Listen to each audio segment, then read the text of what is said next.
Hi guys, this is Ms. Paige, and I'm going to make a quick video of what we talked about today, so that I can, so that y'all can be, I don't know, kind of up on what we talked about today.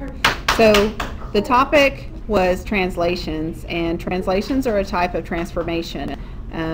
Included in transformations are rotations and dilations and reflections and things that y'all talked about as fifth graders, but now we're kind of revisiting that, and we're going to talk about the algebra of those changes that y'all did.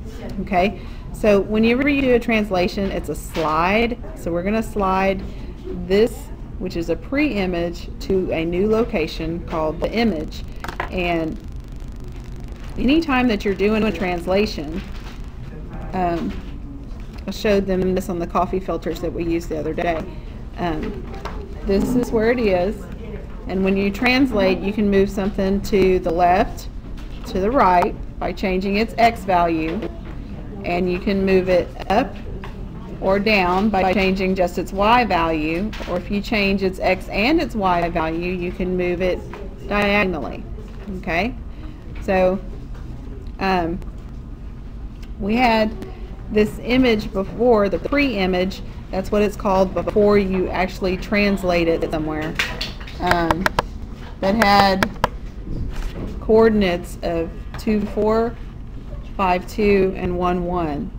Okay, and then when we moved those to a new location, we translated it by moving those points 5 units to the left and 5 units down. So A prime is what it's called now, is at the point -3, -1. B prime is at the point 0, -3, and that's because I moved it 5 units to the left and 5 units down. And then C prime is, after we move it 5 units to the left and 5 units down, ends up at this point -4, -4. And everybody's kind of working with each other on the student activities right now, so they're making a little bit of noise. So if you can hear them during the video, that's what they're doing. Anyway, remember that your x value always goes to the left or right. Your y value always goes up or down. And whenever you're going to the left or you're going down, that's a negative change, or you're subtracting from the x. And then when you're going to the right or going up, that's a positive change, or you're adding to the y value. Okay? Actually, this is when it's left or right, that's the x, and when it's up or down, that's the y. Sorry. Okay, so for your problem solving, this is page 11. You need to get these done. We did this all together. Everybody seemed to understand it really well, and so you need to get this written down, and then the bottom half, pause this and get this written down, and then on problem solving 2, that's what this looks like. Liam, please stop tapping. Okay, so there's that for problem solving 2. There's your answers there. And then we talked about what happens if you have a figure that's translated 2 units to the right. Well, you're adding 2 to the x value, and 3 units down, you're subtracting 3 from the y value. And then if you make another change where you translate x 5 units to the left and then y 6 units up, when you combine those, the x plus 2 and the x minus 5, you get x minus 3, and then y minus 3 and y plus 6 gives you y plus 3. Okay? Alright, so that's our problem solving. And then after that, I had kids that were working on their students' activities, and when they were working on their student activities, they had to answer these questions. So the first one, you have to describe a translation on coordinate plane. A translation is a slide in any direction. The shape does not change. Okay? Does the size of the figure change? No, it's not a dilation. It's only a translation. It only slides. Does the orientation of the figure change when it's translated? No, it only slides. It does not rotate. What is the pre-image of the translation? That's what it was, where it was before the translation. The image is where it was after the translation. What does B prime mean in relation to a translation for B? B with a little apostrophe up there is called B prime, and that's the new location of B after a translation. And then it tells you to give the following translation on the pre-image. So if you change your X 2 units to the left, you're now at 4. And if you add 5 to your Y, you end up at 10.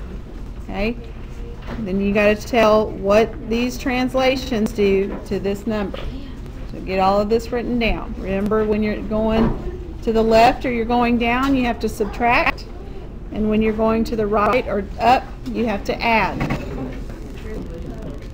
For problem 3, you're going from the pre-image to the image. The translation that's used, if we work this out, you're going from 2 to 5, so that's 3 units to the right. And we're going from 5 to -1, so that's 6 units down. And there is all of your changes for these. Okay, work it out and see if you get the same answers.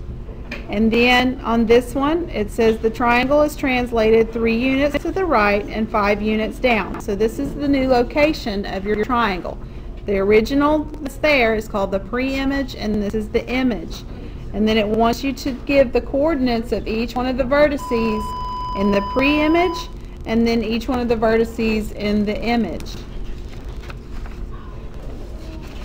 For problem 5, you have the vertices of a triangle, and there's the pre-image vertices, and then when you translate it 2 units to the right and 1 unit down, you end up with this image. Okay? Same thing here. Your pre-image, 4 units to the right and 7 units up, moves it here.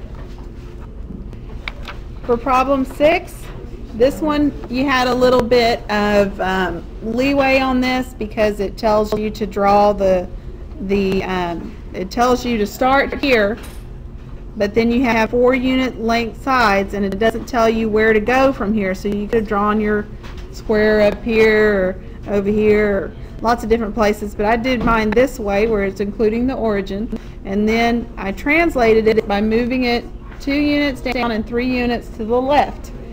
I apparently did not fill that in, but put the coordinates of your pre-image, put the coordinates of the image. Tell what are the lengths of the sides of the image square. Of course, they're the same thing. And then, are the 2 figures congruent? They have to be in order for this to be a translation. So the answer there would be yes. Moving on to student activity 2. You have to move 3 units to the left and 1.5 units up to show that algebraically. That's subtracting 3 from your x value and adding 1.5 to your y value. Here, x plus 2, y minus 3, x minus 6.5, y plus 2, x plus 7, y minus 4. When you're adding 5 units to your x, that's 5 units to the right and 2 units down. 3 units to the left and 1.5 units up when you're adding. 4 units to the left because you're subtracting, 6 units down because you're subtracting. 1 unit to the right because you're adding, and 2 1/3 units up because you're adding. Here, it wants you to sketch and label the image of the rectangle under the rule x minus 4 and y minus 6. So you're moving to the left 6 and you're moving down 6. So when you move to the left 4, sorry. When you move to the left 4, then you go down 6, this is where you should have ended up. And you do that with all 4 of the corners. And this is my image from my original pre-image. And then the last page, when you go from A to A prime, that's a change of 4 units to the left and 10 units up. And this one is a change of 10 units to the left and 3 units up. From 5 to 7, 2 units to the right. From 8 to -5, 13 units down. From 12 to 2, that's 10 units to the left. From 8 units up, because you're going from -3 to +5. Then you have a quadrilateral with the 4 corners at these pre-image locations, and it wants you to give the new the image, or the vertices of the image. And what you're going to do is add 3 to your x values and subtract 4 from your y values, and that'll give you the points. And then I stopped on this one, but you can go ahead and work through it. It wants you to translate each point twice using the 2 rules given. Use the second translation on the first image, and then give the coordinates for each image. And then state one rule that would equate to both of those rules. So you're taking those and you're putting them together, just like we did on the last question of the problem solving. So I hope this helps those of you all that were out for the track meet to understand what you missed. And oh, I'm showing you homework. Oh, that's the homework from yesterday. It's okay. Anyway, y'all have a great day, and I will see you Monday.